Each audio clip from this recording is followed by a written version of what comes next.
Ayan po, sa episode ito, ano po, ating pong bibisitahin uli aring ating baling huyanan po din. Po. At gawa po ng matagal-tagal na rin po. Tapos po, hindi pa ulit natin nabalikan na para linisan.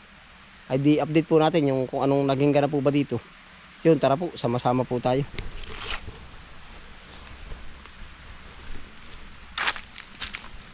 Yan, dito na po ulit tayo nag-intro. Dire-diretso na po tayo. Kailangan po natin ay malibot ng malibot ay, opo. Nang malaman natin ang kaganapan.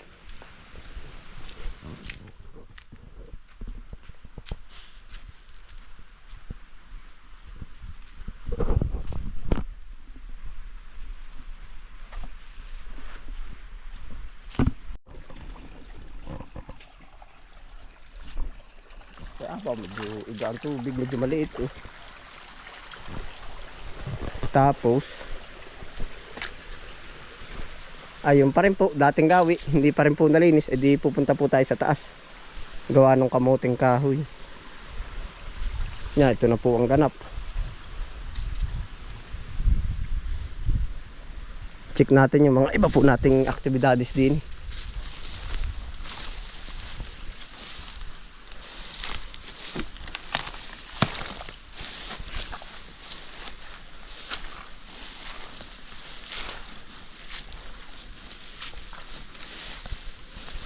Diyos ko po, pagkatatayog na ng damo. Tayo po ay lagi nabibisi dun sa kabila ay. Sa atin pa rin pong halamanan. Aw. Mahinang lumago din sa banda din ang ating kamuting kahoy po. Pero yung kabila oh, karbo. Nakakarbo na.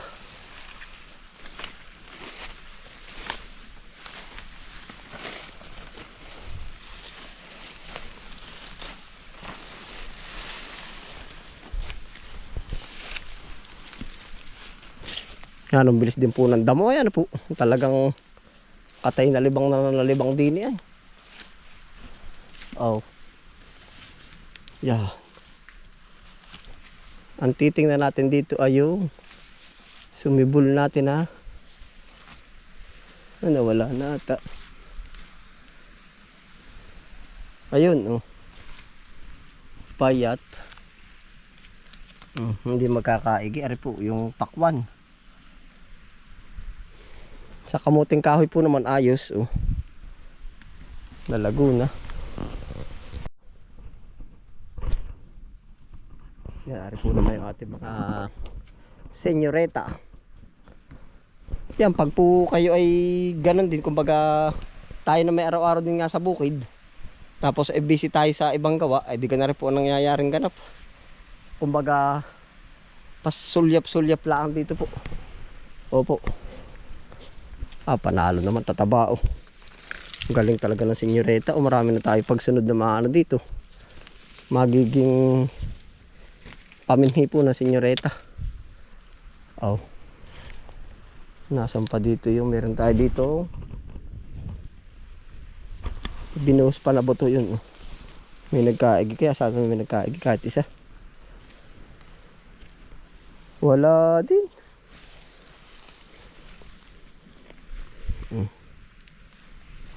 Wala rin, tanda pananda po natin ay. Ayun pa oh, yung may pananda. Wala din oh.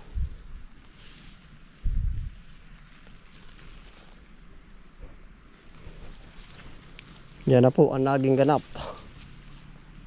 Oh. Malalaki na rin ano po. Oh. Yeah.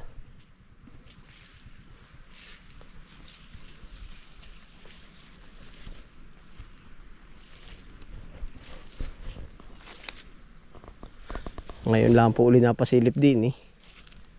Yan, may mga kayakas sa bumagsak oh.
Maganda po habang ano, habang maaraw po ba ngayon.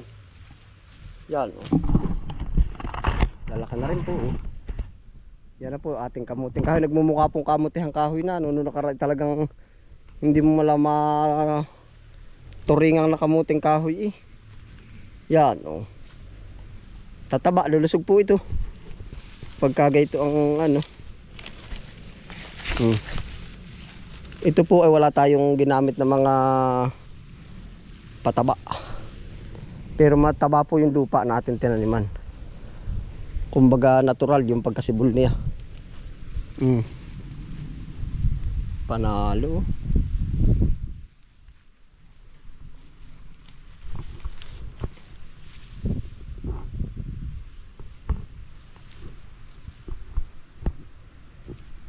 Bakit parang nagdidilaw yung isang iyon ah? Atin nga po check. May sakit siguro to. Yan ito po. Aba, naninilaw. Ito may pungo sa ilalim. Wala.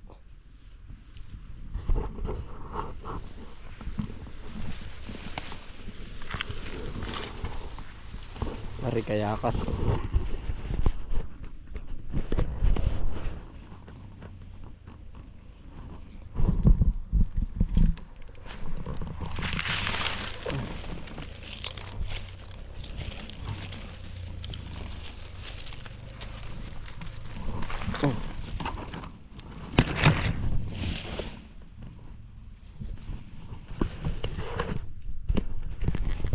Yun yung lakatan no. Nabos ngayon na ang liit oh. Gagadaliri po oh.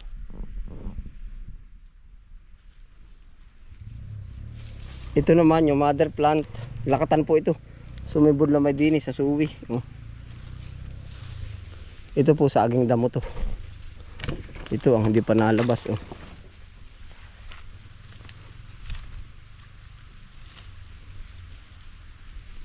Saging din po yan.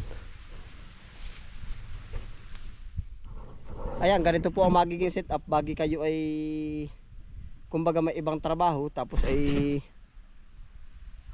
medyo bihira po kayo makarating. Katulad po natin no, kamukha nito oh. Paliliit pa lang ng kamuting kahoy nung ating in-update po na last. Pero ngayon oh, nakakarbon na rin, lalampas sa husa ni Yogi oh. Lalampas na sa niyog oh. Yan. Bilang lang tayo ng 7 months, meron na tayong kamuting kahoy. Oh, ayan.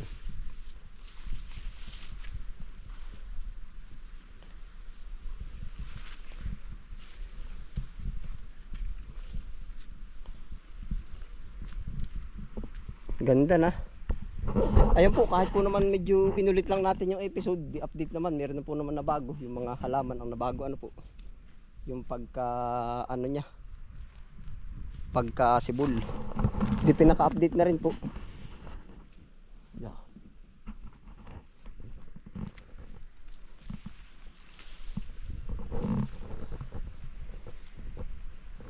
Siguro po isang gamas pa ang ating gagawin. Yan, dito ilalim. Isang gamas pa, medyo manipis-nipis na naman po. Medyo manipis-nipis na. Panalo ay talagang anumang kasabihan natin ay pag may itinanim di may papagubatin. Tama po ba yun? Pag may itinanim may papagubatan. Pag hindi naasikaso. Yan yun po ang naging ano natin, puntahan ulit natin yun. Bakit yun ay nangangamatay po. Talagang bulas yung pagkakamuting kahoy niya. Pero dun sa kabilang banda dun ba't sigay yun.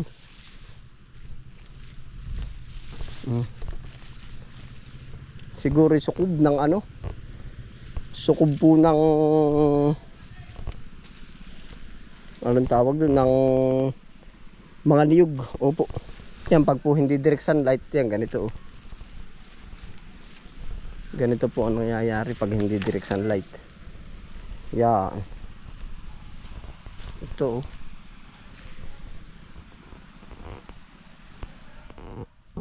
marami pong hindi nagkanda buhay. Pero ito po kumpleto ng tanim mo.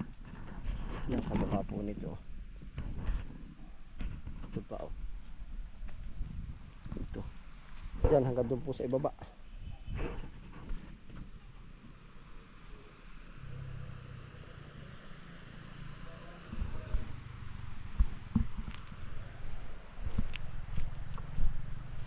Hindi po talaga umubra yan. O kamukha nung kalalaki. Kapapayat. Oh. Yan oh. Gagating-ting. Oh. Kamuting kahoy po yan. Yan, isang aral na rin po sa atin oh. Saga na rin mga malilim. Wala siyang pag-asa yung kamuting kahoy po. Pero bakit doon naman ano? Naging palaisipan din po sa atin ay.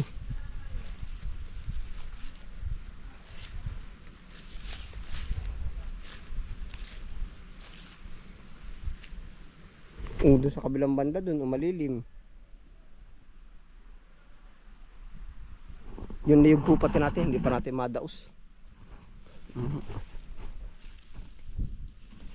Yeah. Ayun, ito na po ang ganap dito sa ating ano po, kamuting kahoy. Pero nakikita na rin po naman paglaki ng mga niyog. Oh. Ayun po, salamat po sa inyong pagsama. Ano po. Yan, ingat po ang lahat. Happy lang po. Bye.